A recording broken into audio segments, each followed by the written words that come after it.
Well, I'm Dan Claypool, and I was born in June the 27th, 1933, and just on a small farm west of a little town called Beachy in Saskatchewan, which is about an hour's drive south of Saskatoon.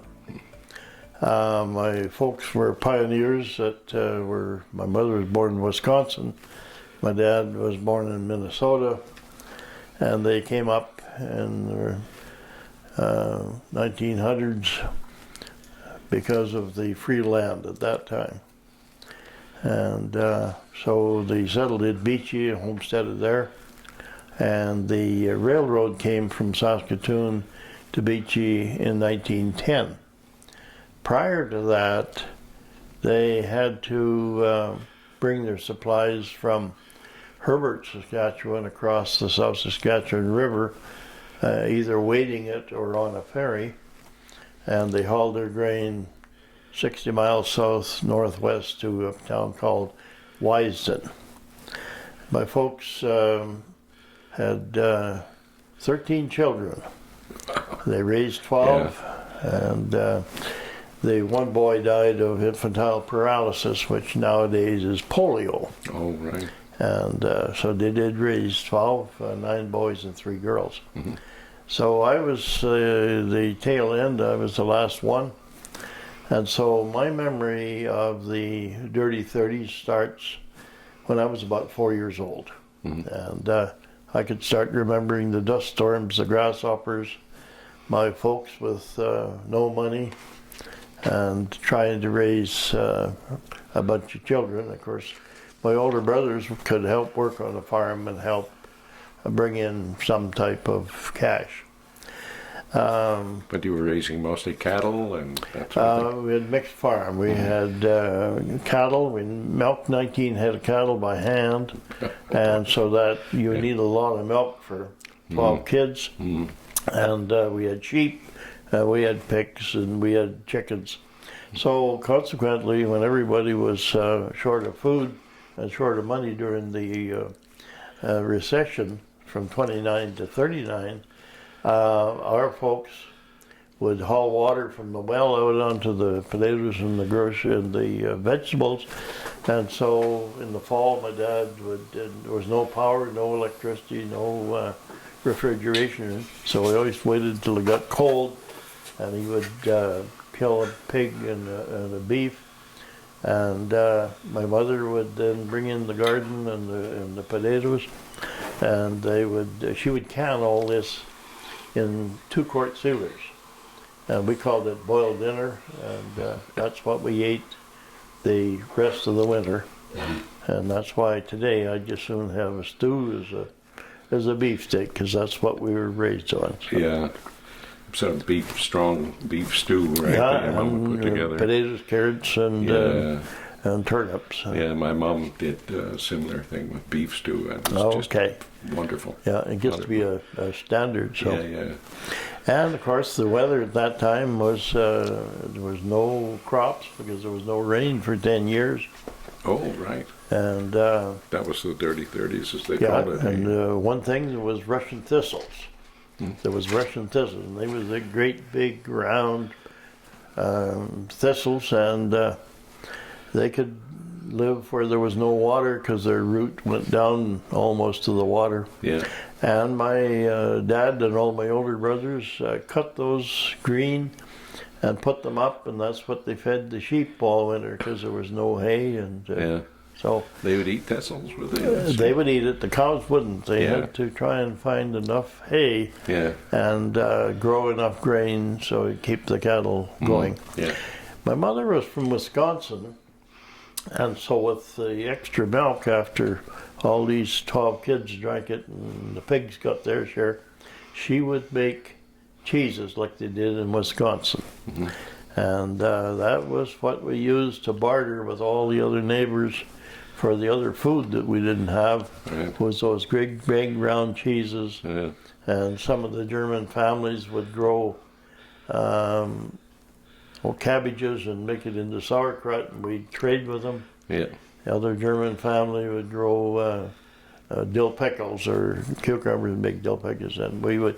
So that's how the farmers in those days bartered. There was no cash, Yeah. but they traded back and forth. And by living on a farm and raising on a farm, you actually were pretty good shape. There was very little money for anything else that you needed. So. Yeah.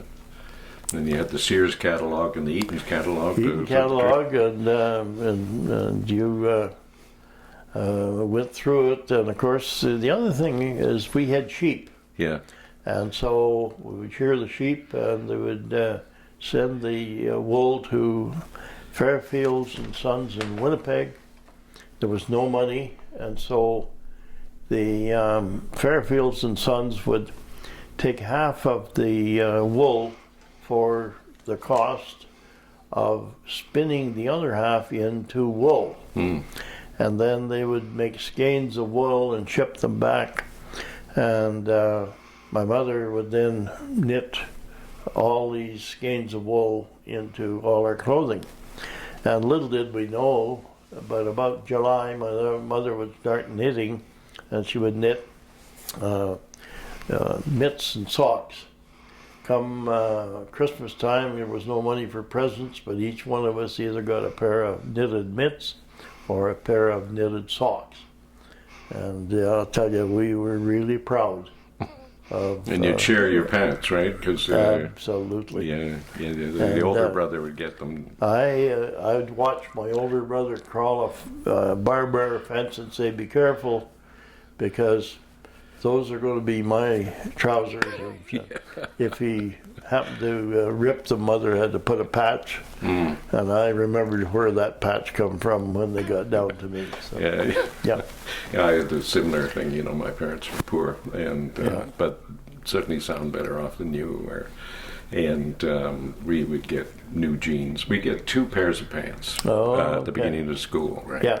A new pair of jeans that fitted properly. Okay. And then, then after that, where did you end up going to school in that small town? Yeah. We went to school at a little one-room school called Neasden School, about a mile and a half from our farm. We walked where the other kids were 5-6 miles away, and they had to bring a horse or a cart or something. Yeah. And it was a one-room school, grade 1 to 8, and one teacher, a little teach-reach, and a little barn alongside of it, because the kids had to have a place to put their horses. So. Oh, okay. Yeah. Yeah. So how far away was school from your home? Oh, it was a little over a mile and a quarter. So okay. We walked it all the time because we didn't want to take a horse, and so in the summer it was great. You go across a pasture, and you could snare gophers on the way. Okay. And did you eat gophers as well? Or? Yeah. In wintertime, you had to just put lots of clothes on. Yeah. So you went to school. That would be what, a one-room school, or what kind of school was it? Well, it was just ordinary public school. Yeah.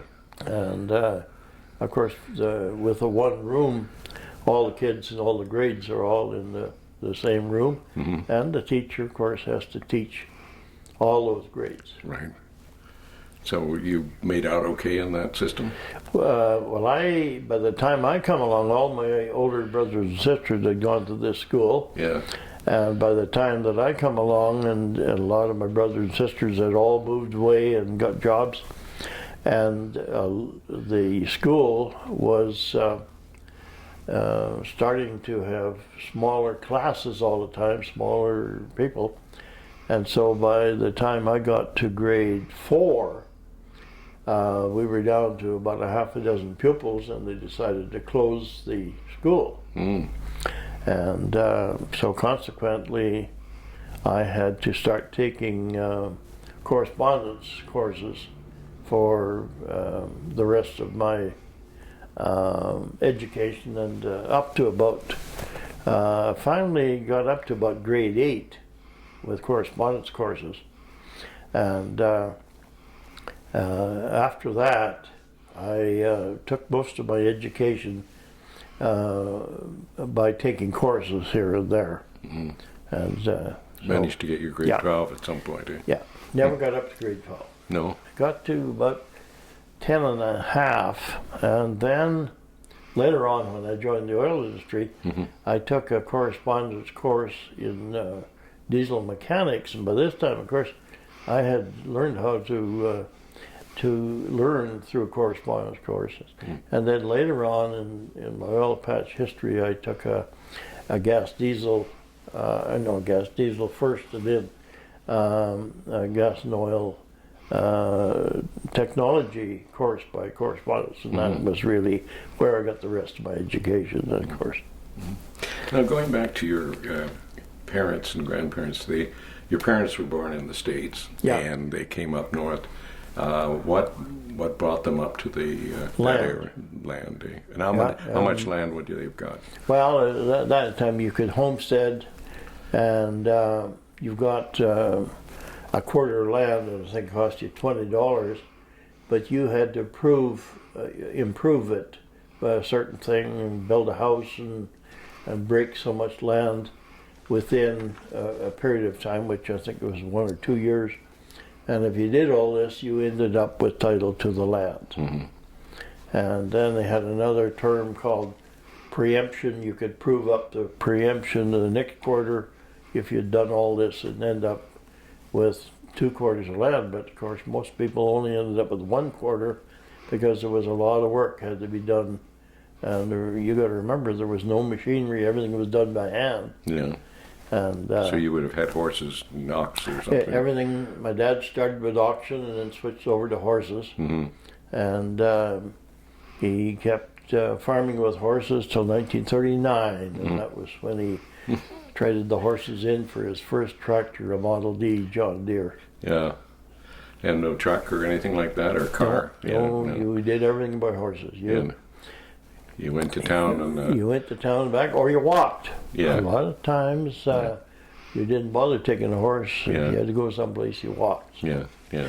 Mother had 1 horse on a buggy, and when we'd go to barter for food, she'd load us kids up, load up the cheeses, and hike across 5-6 miles to another family. And while we were there, we were playing with the other kids. We don't know what the grown-ups were doing. But we'd come home, wouldn't have any cheeses, but we might have dill pickles, or we might have some chickens or something. Yeah, or something. Yeah, and the farm that had the cabbages, of course, we'd have sauerkrauts. Yeah. Again, we weren't as poor, but I can remember my mom and dad trading half of one of my pigs. I raised a pig one year. Petunia, my brother and I raised 2 pigs. And anyway, we traded half of a pig for half of a beef. For the neighbor upstairs, Yeah. Then the freezer was always stocked with frozen stuff, The other one was every time, of course, when you got 12 kids and 2 grown-ups, there's always somebody that is something happened to them. Either they're ill or they broke a finger or something. So there was always doctor bills. Yeah. And so my folks had very little money. They used to try and ship cream, but there was not very much money in shipping cream, and so they would take, if they were taking somebody to the doctor, they took some produce along, and they traded to the doctor in lieu of money, because they didn't have any money to get somebody fixed up. So, yeah. Tough times, eh? And you got to remember, the poor old doctor. Yeah. It's great to have something to eat, but you also need some money to buy some of your equipment and medicines do what you and stuff. Need to do. Yeah. And what everybody's got to remember, in those days there was no money in circulation, because there was no unemployment insurance and none of these things, no pensions, and so there was just no money in circulation. Didn't matter what you worked at, there was no money to pay you.